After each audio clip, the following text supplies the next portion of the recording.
প্রিয় উপস্থিতি, আমরা একটা সংকট সন্ধিক্ষণে এসে দাঁড়িয়েছি।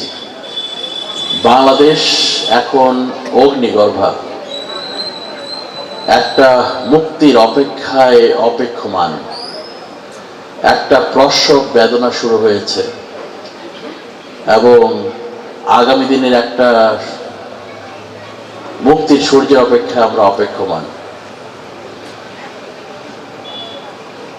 সারা জাতি আজকে টেকনাফ থেকে তেতুলিয়া, রূপসা থেকে পাথুরিয়া একটা পরিবর্তনের জন্য হাহাকার করছে। একটা পরিবর্তনের তীব্র আকাঙ্ক্ষায় তারা অপেক্ষমান। এবং প্রিয় ভাইরা আমার, আমি বলছি আজকের এই মঞ্চ থেকে দাঁড়িয়ে, সেটা হচ্ছে এই পরিবর্তন যদি ইতিবাচক পরিবর্তন না হয়, তাহলে বাংলাদেশের আকাশে আমি দুর্যোগের ঘনঘটা দেখতে পাচ্ছি। এই পরিবর্তন যদি আজকে মুক্তিকামী মানুষের আজাদির পক্ষে পরিবর্তন না হয়, তাহলে বাংলাদেশ আবারও শত বছর পিছিয়ে যাবে। এই পরিবর্তন যদি গোলামির পক্ষে হয়, তাহলে বাংলাদেশ আবারও সেই গোলামির জিঞ্জির পড়তে বাধ্য হবে।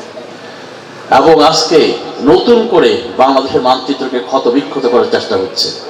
নতুন করে আজকে বাংলাদেশের যারা শত্রু, আমাদের যারা ভালো চায় না, সেই অদৃশ্য শক্তি সহ পার্শ্ববর্তী দেশ সহ বাংলাদেশের মানচিত্রকে আবার খামচে ধরার চেষ্টা করছে, ঠিক না এটা? এবং সেজন্যই ওসমান হাদিদের জীবন দিতে হয়েছে, যারা আজাদির জন্য, মুক্তির জন্য, এই দেশ এবং জাতির মুক্তির জন্য, বাংলাদেশের মুক্তির জন্য, বাংলাদেশকে পৃথিবীর বুকে মাথা উঁচু করে দাঁড়ানোর জন্য সেই তামান্না, তীব্র তামান্নাকে, তীব্র আকাঙ্ক্ষাকে সামনে রেখেই রাজপথ উত্তপ্ত করেছিল, বলিষ্ঠ কণ্ঠস্বর ছিল, একাই পুরো প্রতিষ্ঠিত শক্তির বিরুদ্ধে দাঁড়িয়েছিল, জীবনের সমস্ত মায়াকে উপেক্ষা করে। এবং সে চেয়েছিল একটি মুক্ত, একটি আজাদ, একটি স্বাধীন বাংলাদেশ, যে বাংলাদেশের উপর কেউ হস্তক্ষেপ করবে না। আমাদের পররাষ্ট্রনীতি থেকে শুরু করে সবকিছুই আমরাই নির্ধারিত করব। আমাদের কোনো কিছুকেই পার্শ্ববর্তী কোনো দেশ নিয়ন্ত্রণ করবে না। এবং সেই আজাদের জন্য, একটা ইনসাফপূর্ণ রাষ্ট্র প্রতিষ্ঠার জন্য, একটা শান্তিপূর্ণ বাংলাদেশ প্রতিষ্ঠার জন্য, একটা ইনক্লুসিভ বাংলাদেশ, যেখানে হিন্দু, মুসলিম, বৌদ্ধ, খ্রিস্টান মিলে তাদের স্ব নাগরিক অধিকারগুলো বুঝে পেয়ে একটা শান্তি, সৌম্য, সম্প্রীতির একটি সুন্দর একটা দেশ গড়ার সেই স্বপ্নকে বাস্তবায়ন করার জন্যই হাদি তার যুদ্ধ চালিয়েছিল।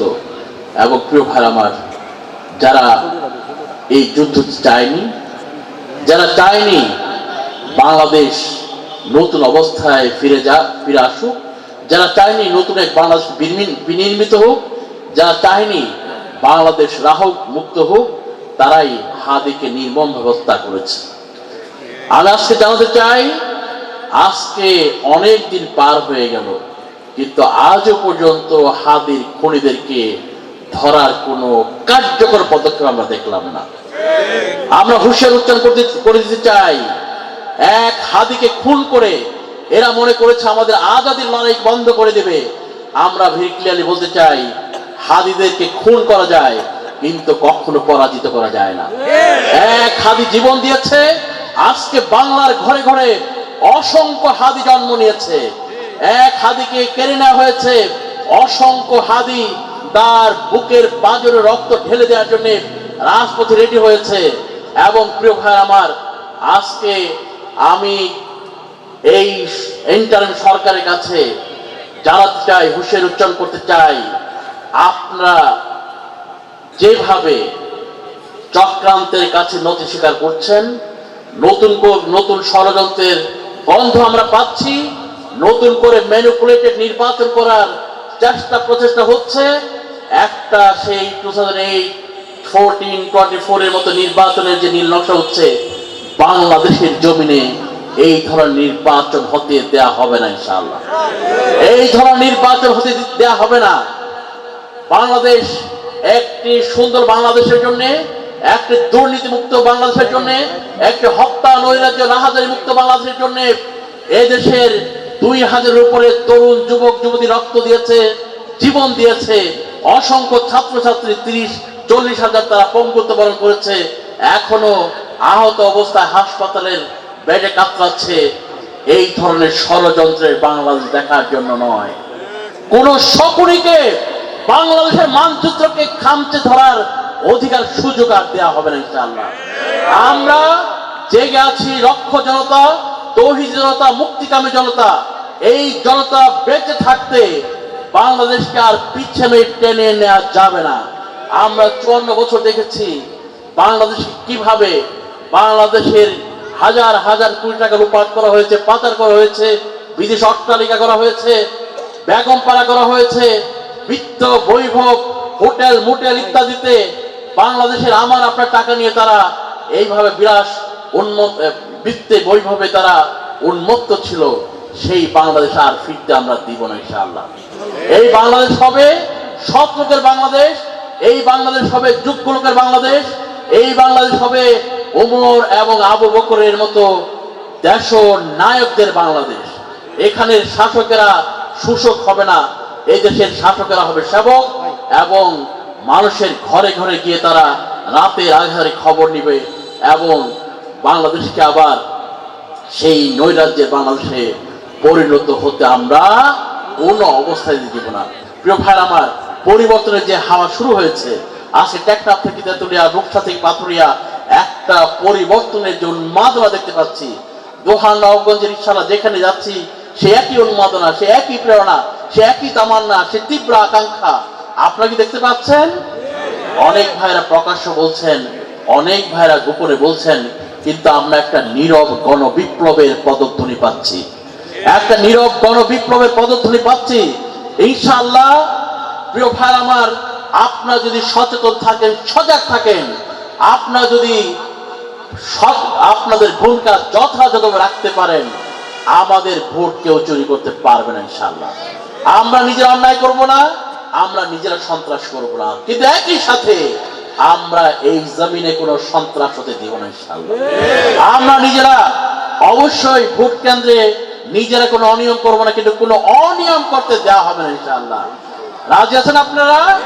ইনশাআল্লাহ আমাদের অধিকার, আমাদের আমানত আমাদেরকে রক্ষা করতে হবে এবং কোনো কাউকেই এখানে ইনশাআল্লাহ বরদাস্ত করা হবে না। এই জন্য প্রিয় ভাই আমার, আজকে পরিবর্তনের যে আকাঙ্ক্ষা সারা জাতির মধ্যে, এই পরিবর্তনটা সত্যিকার অর্থে হবে কিনা নির্ভর করছে আগামী 12 তারিখের সেই ব্যালট বিপ্লবের মাধ্যমে। ইনশাআল্লাহ আমরা এমন ভাবে তৈরি হব, এমন ভাবে জনগণকে জাগিয়ে তুলবো, পাড়ায় মহল্লায়, গ্রামে গঞ্জে, ঘরে ঘরে, যে ইনশাআল্লাহ এমন জাগরণ তৈরি করব যাতে করে একটা বিশাল ভোট বিপ্লবের মাধ্যমে সেই পরিবর্তনটা সত্যের পক্ষে, সুন্দরের পক্ষে, ন্যায়ের পক্ষে, দিনের পক্ষে, ইনসাফের পক্ষে, শান্তির পক্ষে, কোরআনের পক্ষে, তাকওয়ার পক্ষে, সৎ লোকের পক্ষে, খোদাবের লোকদের পক্ষে একটা মেসি বিপ্লব আমরা নিয়ে আসবো। পারবো না ইনশাআল্লাহ? ইনশাআল্লাহ সেই বিপ্লব আমাদেরকে আনতেই হবে। বাংলাদেশ নামক এই ভূখণ্ডকে যদি বাঁচাতে হয়, বাংলাদেশ নামক এই ভূখণ্ডকে যদি রিয়েলি আপনি ভালোবাসেন এবং শুধু 54 বছর নয়, শত শত বছর ধরে এই দেশের আলেম ওলামা, পীর মাশায়েখ, ওলিয়া আউলিয়া তাদের বুকে রক্ত দিয়েছে, অসংখ্য আলেম ওলামা এই জমিনে তাদের জীবন দিয়েছে। কিসের জন্যে? দিনের বিজয়ের জন্য।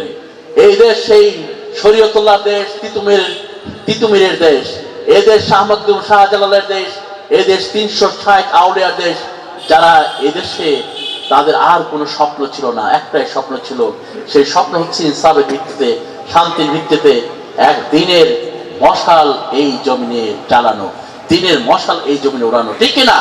সুতরাং তাদের সেই রেখে যাওয়া সেই দায়িত্ব আজকে যারা আমরা জীবিত আছি আমাদের কাঁধে এসেছে। নবী রাসূলুল্লাহ যে মিশন নিয়ে তারা এই জমিনে এসেছিলেন, সেই মিশনকে বাস্তবায়নের মহান জিম্মাদারির দায়িত্ব কাদের উপরে? আমাদের উপরে। সুতরাং সেই জিম্মাদারি নিয়েই আজকে কাজ করতে হবে। আল্লাহ যে আমাদের সুযোগ দিয়েছেন, এই সুযোগ বারবার আসে না, শত বছর পরে সুযোগ এসেছে। এই সুযোগটা যদি আমাদের অবহেলায়, উন্নাসিকতা, অলসতায় আমরা হারাই, আবার হয়তো শত বছর ওয়েট করতে হবে এই ধরনের আরেকটা সুযোগের। একমত কিনা আপনারা? সুতরাং এই সুযোগটাকে আমরা ইনশাআল্লাহ কোনো অবস্থাতে হারাবো না। আল্লাহ আমাদেরকে যে সুযোগ দিয়েছেন, আল্লাহ আমাদেরকে যে নিয়ামত দিয়েছেন, যে সম্ভাবনা দিয়েছেন, সেই সুযোগগুলোকে, সেই সম্ভাবনাগুলোকে কাজে লাগিয়ে ইনশাল্লাহ 12 তারিখে আমাদের বিজয় আমরা নিশ্চিত করবো ইনশাল্লাহ। ঠিক আছে কিনা? আমরা এটা নিশ্চিত করবোই। এই জন্য প্রিয় ভাই আমার, আজকের দিন থেকে আপনারা অনেক কাজ করেছেন, অনেক কষ্ট করছেন, আমি জানি। মানুষের দুয়ারে দুয়ারে যাচ্ছেন, সব জায়গায় বলছেন, কিন্তু এই কষ্ট কি এনাফ? এই কষ্ট মোটে এনাফ না। আপনাদের কাজগুলোকে, কাজের গতিকে অনেক অনেক গুণ বাড়িয়ে দিতে হবে। মায়েরা, বোনেরা, ইনশাআল্লাহ কোনো রক্তচক্ষুকে আপনারা ভয় পাবেন না, এবং কোনো চোখ রাঙ্গানিকে ভয় পাবেন না, কোনো হুমকি ধমকিকে ভয় পাবেন না। আমরা যদি মুমিন হই, তাহলে ভয় আমরা কাকে করব? একমাত্র শুধুমাত্র আল্লাহকে করব। কারণ আমরা ওয়ালা নাখাফু ইল্লা মিনহু, আমরা আল্লাহকে ছাড়া আর কাউকে ভয় পাই না, আল্লাহকে ছাড়া আর কাউকে পরোয়া করি না। কোন মুমিনের জায়েজ নাই আল্লাহকে ছাড়া আর কাউকে ভয় পাওয়া, ঠিক না? ইনশাআল্লাহ আল্লাহকে ছাড়া আমরা কাউকে ভয় করি না, কাউকে পরোয়া করি না। ইনশাআল্লাহ যারা আল্লাহকে শুধুমাত্র ভয় পায়, সারা দুনিয়ার সবাই তাকে দেখে ভয় পায়। আর আল্লাহকে ছাড়া কোনো মানুষকে যদি আমরা ভয় পাই, সারা দুনিয়ার মানুষগুলো তাকে ভয় দেখায়। সুতরাং প্রিয় ভাই আমার, মনে রাখবেন, আল্লাহকে আমরা ভয় পাবো, আল্লাহর জন্যই আমরা একেবারে প্রিয় ভাই আমার বুক খুলে আমরা দাঁড়াবো। কোনো অন্যায়কারীকে, কোনো সন্ত্রাসীকে, কোনো এই ধরনের নৈরাজ্যকারীকে আমরা আশ্রয় প্রশ্রয় দিব না প্রিয় ভাই আমার। এই জন্য শক্তভাবে ইনশাআল্লাহ আমার ভূমিকা রাখবেন। ঘরে ঘরে আপনারা যাবেন, মানুষকে বোঝাবেন, মানুষের মাঝে সত্য এবং সুন্দরের জন্য, কল্যাণের জন্য গণজাগরণ তৈরি করবেন, এবং বলবেন এই বিগত 54 বছরে যে অন্যায় আমরা দেখেছি, যে নৈরাজ্য দেখেছি, যে দুর্নীতি দেখেছি, যে রাহাজানি দেখেছি, সেই অন্যায়ের বিরুদ্ধে আমরা ইনশাআল্লাহ লাল কার্ড দেখাবো। এবার কি কার্ড? লাল কার্ড। এবং পজিটিভ চেঞ্জের পক্ষে, পরিবর্তনের পক্ষে ইনশাআল্লাহ আমরা আমাদের রায়গুলো দিব। ইনশাআল্লাহ প্রিয় ভাই আমার, সেই রায় যদি আমরা দিতে পারি, সেই পরিবর্তন যদি আনতে পারি, বাংলাদেশটা নিঃসন্দেহে একটা সুখী সমৃদ্ধশালী একটা দেশে পরিণত হবে। যেই স্বপ্নটা আমরা দেখছি, সেই স্বপ্ন, সেই সোনালী স্বপ্ন, সেই স্বপ্নের আলোকে আমরা একটা সুন্দর অনাবিল একটা দেশ পাবো, এক অনন্য সুন্দর রাষ্ট্র আমাদের হবে, যেখানে সবাই সুখে শান্তিতে থাকবে। যারা মানুষেরা তাদের অধিকার চাওয়ার আগেই তাকে পৌঁছে দেওয়া হবে, যেখানে মায়েরা বোনেরা তাদের নিরাপত্তার সুরক্ষা পাবে, যেখানে ধর্ষণ করে কেউ সেটা উৎসব করবে না, এবং আমার মায়ের বোনেরা তারা নিরাপদে সেই রাতের গভীরে পথ চলবে, কোনো দুষ্কৃতিকারী তাদের দিকে চোখ তুলে তাকানোর সাহস পাবে না। তো ভাই আমার, এমন একটা রাষ্ট্র আমরা চাই যেখানে সেই প্রশাসন তাদের মানুষের অধিকার বুঝিয়ে দেওয়ার ক্ষেত্রে দুর্নীতির আশ্রয় নেবে না। এমন একটা দেশ চাই অসংখ্য সরকারি বরাদ্দ হয় উপর থেকে, কিন্তু নিচে আস্তে আস্তে সেই বরাদ্দ হারিয়ে যায়। কাদের পকেটে যায়? সেই সকল দুর্নীতিগ্রস্ত, অন্যায়গ্রস্ত, সেই সকল ঘুষখোর, এদের চির অবসান করবে এই জমিনে ইনশাআল্লাহ।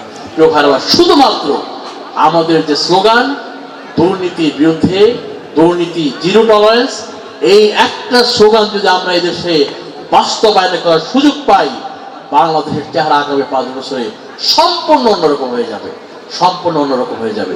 প্রিয় ভাই আমার, এই জন্যে আপনারা অবশ্যই একটি বারের জন্য হলো আপনারা সুযোগ দিবেন আমাদেরকে, ইনশাআল্লাহ পরীক্ষামূলকভাবে হলেও, যে দেখবেন যে আমরা ইনশাআল্লাহ এই দেশটাকে কিভাবে আমরা পরিচালনা করি। নিজেরা আমরা কোনো দুর্নীতির সাথে জড়িত না, কোনো অন্যায়ের সাথে আমরা কখনোই সচেতনভাবে কখনো জড়িত ছিলাম না। সবসময় সৎ এবং ন্যায়ের পক্ষে আমরা চলার চেষ্টা করেছি, আমাদের জীবনকে ছোটবেলা থেকে সেভাবে আমরা করে তুলেছি। সুতরাং প্রিয় ভাই আমার, আজকে আপনি যখন আপনার রায়টা দিবেন, সেই বিষয়গুলোকে আপনার সামনে রাখবেন, যে আপনার সেই পবিত্র আমলটা আপনি কোথায় দিচ্ছেন, যেই ব্যাপারে আল্লাহর কাছে আমাদের জবাবদি করতে হবে। প্রিয় ভাই আমার, আসুন সেই পরিবর্তনের জন্য আমরা লড়াই করি, সেই পরিবর্তন নিশ্চিত করি, এবং চূড়ান্তভাবে আমাদের যথাযথভাবে আমাদের ভোটিং রাইট দেওয়ার মাধ্যমে পরিবর্তনকে নিশ্চিত করি। ইনশাআল্লাহ ইসলামের জন্য, দাঁড়িপাল্লার জন্য আমরা বিজয়কে ছিনিয়ে আনি। পাবো না ইনশাআল্লাহ? সবাই পাবো ইনশাআল্লাহ? ইনশাআল্লাহ আসুন সেই লক্ষ্যে আমরা তৈরি হই। ইনশাআল্লাহ একটা পরিবর্তনের যে তীব্র আকাঙ্ক্ষায় সারা বাংলাদেশ আজকে উন্মাতাল হয়ে আছে, উন্মুখ হয়ে বসে আছে, সেই পরিবর্তন ইনশাআল্লাহ আমাদের হাত ধরেই আসবে।